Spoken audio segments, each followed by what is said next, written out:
Okay. Hey guys, Bert here, Sunova Surfboards. Today we are going to be talking about our two-piece construction. Okay, so I'm not going to be talking about shape or anything else, so let's just get the process started. Alright, so we've got a few pieces that it comes with. Okay, there's a tool, 2 carbon tubes.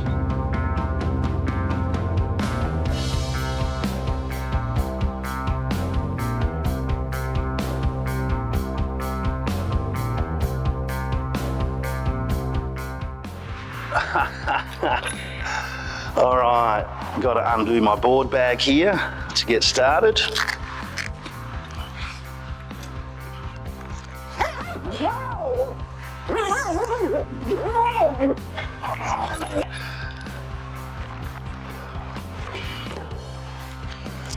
Man, that was almost a blooper, right? Whoa. All right, a couple of pieces of surfboard here. And we're going to attempt to put them together right here on screen. How's that? I'll just slide that one back there a bit. Slide this one forward. All right, a little bit about the system. So what we have inside the board, we've just got a male and female carbon fibre face here. We have carbon tubes that run inside the board, okay? And then we have these carbon tubes, which you'll see how they slot in a minute, right? And we just slide those all the way in. Slide that one all the way in. We'll just line these up. And normally what I like to do once I've got it that far is I'll just stand it up, drop it on my sandal, and all this just slides down, lines up real good, nice and snug. So pull the both sides together, snug as possible.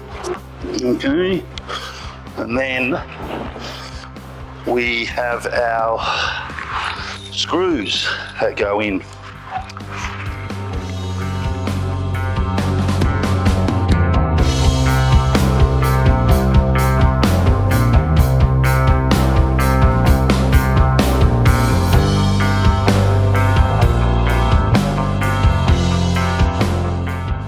We do this currently we've decided we're going to do 3 models where it comes standard off the shelf. 9.6 Nova Lova, 9'6" Stees, stand-up paddleboard, and a 14-foot Search.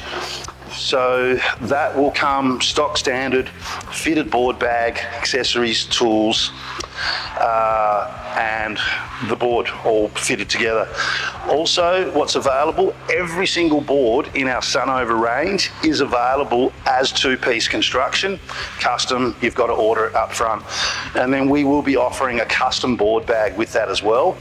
Yeah, so from a performance point of view too, it's quite interesting because what we found was that with the racing SUP, guys were just getting so many results on the two-piece, well, like just better results, even though there was a little bit more weight. So it does add a little bit of weight, adds about 1 kilo, 1.2 kilo, depending on the size of the board. And it creates a bit of a stiff spot. So in our race SUP, we actually had to stiffen up the center of the board anyway. And so that's what it does. So on the stand-up paddle boards, on the real thick boards that don't need to flex for performance, I think it's great. In fact, like I said, there's some boards where I feel it actually makes them perform better, and so on. But look, at the end of the day, there's a slight loss of performance when it comes to the flex. If you want to use the flex in the whole board, if you could just imagine, you do have a little bit of a stiffer spot.